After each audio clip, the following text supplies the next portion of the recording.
બીજા મુદ્દાની વાત કરી જેમાં ગાંધીના ગુજરાતમાં દારૂબંધી હોવા છતાં દારૂડિયાઓ ગમે ત્યાંથી દારૂ તો શોધી જ નાખે છે અને ગામે ગામ દેશી અને વિદેશી દારૂનો વેપલો થતો હોય એવા દ્રશ્યો રોજ સામે આવતા રહે છે।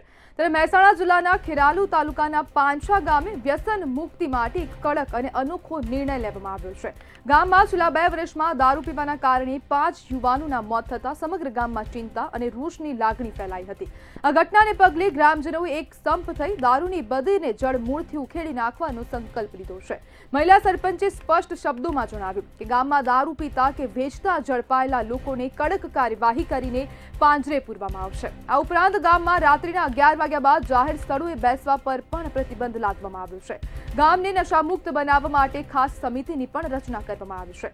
ગુજરાતમાં જ્યાં દારૂબંધી માત્ર કાગળ પર હોવાના આક્ષેપો થાય છે ત્યાં પાંછા ગામનો આ નિર્ણય અન્ય ગામો માટે ઉદાહરણરૂપ બની શકે છે અને વારંવાર આવા સમાચારો સામે આવતા હોય છે કે આ જગ્યા પરથી દારૂ પકડાયો છે, અહીંયાથી વિદેશી દારૂનો જથ્થો ઝડપાયો, એસઓજીએ દારૂ ઝડપ્યો છે, ક્રાઇમ બ્રાન્ચે દારૂ ઝડપ્યો છે અને અનેક જગ્યાએથી દારૂ ઝડપાતા રહે છે। પરંતુ હવે દરેક વ્યક્તિને ખબર છે, ગુજરાત રાજ્યનો દરેક નાગરિક જેને ખબર છે કે ગુજરાત રાજ્યમાં દારૂ મળી રહ્યો છે પરંતુ ક્યાંય કોઈ પગલાં લેતા નથી તેવા પણ આક્ષેપો કરવામાં આવ્યા છે।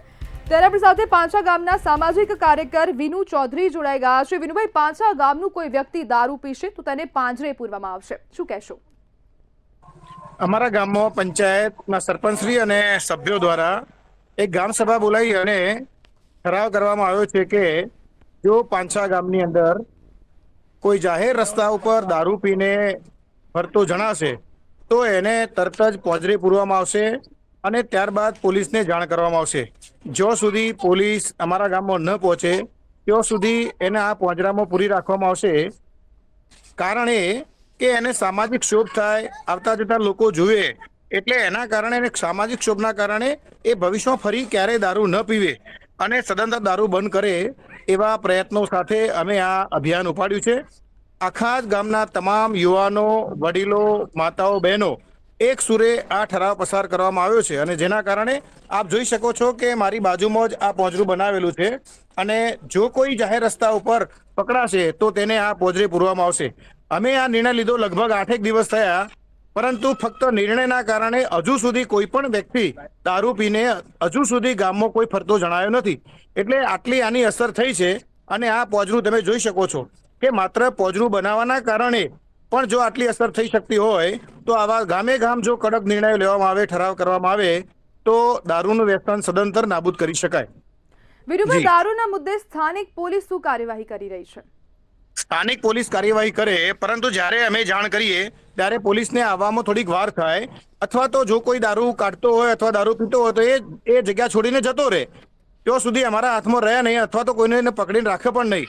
પરંતુ જો આ પોજરાની વ્યવસ્થા કરી હોય તો એક સામાજિક ડરના કારણે પણ કોઈ દારૂ પીને ગામમાં પ્રવેશે નહીં। હજુ જ્યારે અમે નિર્ણય લીધો એના પછી એક પણ દારૂ પીને કોઈ વ્યક્તિ અમારા ગામમાં પ્રવેશતો નથી। સાથે સાથે અમે એ પણ નિર્ણય કર્યો છે કે અમારા ગામની અંદર દારૂ પીને કોઈ ગામનો વ્યક્તિ અથવા બહારનો વ્યક્તિ જો કોઈ જણાશે તો પણ એને એ પાંજરે પૂરવામાં આવશે। એના કારણે જ્યારથી નિર્ણય કર્યો ત્યારથી આજ સુધી એક પણ વ્યક્તિ અહીંયા દારૂ પીને આવ્યો નથી। વિનુભાઈ, આપે હમણાં વાત કરી કે જાહેર રસ્તા પર જો કોઈ દારૂ પીને ફરતો હશે તો તેને પાંજરે પૂરવામાં આવશે, તો શું હવે આ તમારો નિર્ણય અંદર ખાને દારૂ પીવાની મંજૂરી આપે છે? બિલકુલ નહીં। અમે એ પણ નિર્ણય લીધો છે કે જો કોઈ વ્યક્તિ દારૂ ગાળતો હશે તો એના પર પણ અમારી ગામમાં દેખરેખ સમિતિ છે, એ દેખરેખ સમિતિ એના ઉપર રેડ કરશે। અમે જ્યારે નિર્ણય કર્યો બીજા દિવસે અમે રેડ કરી હતી અને એક દેવી પૂજકના મોહલ્લામાં આવા દારૂ ગાળવા માટેનો જે સોર્સ હતો એ પણ રો મટીરિયલ પણ મળેલું અને પોલીસને બોલાવી અને એ પોલીસને આપી દીધેલું અને જે દારૂ કાઢતો હતો એ વ્યક્તિને પણ અમે પોલીસને સરેન્ડર કરેલો। આટલાથી એક એવો ડર ઊભો થયો છે કે આજ સુધી બીજો કોઈ વ્યક્તિ દારૂ કાઢવામાં, વેચવામાં કે દારૂ પીધેલો અહીંયા જોવા મળ્યો નથી।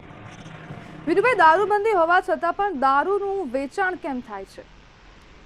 દારૂનું વેચાણ શું છે બેન, જે કોઈ વ્યક્તિ એના પોતાના ઘેર કાઢતો હોય અને ઘેર જ વેચાણ કરતો હોય, કોઈ જાહેર જગ્યાએ અથવા કોઈ દુકાન ખોલીને બેસતો નથી અને જ્યારે આવી ખાનગી દારૂનો ધંધો કરતો હોય અને જો કોઈના ધ્યાનમાં આવે તો અમે એના પર રેડ કરવાની પણ સૂચના આપેલી છે।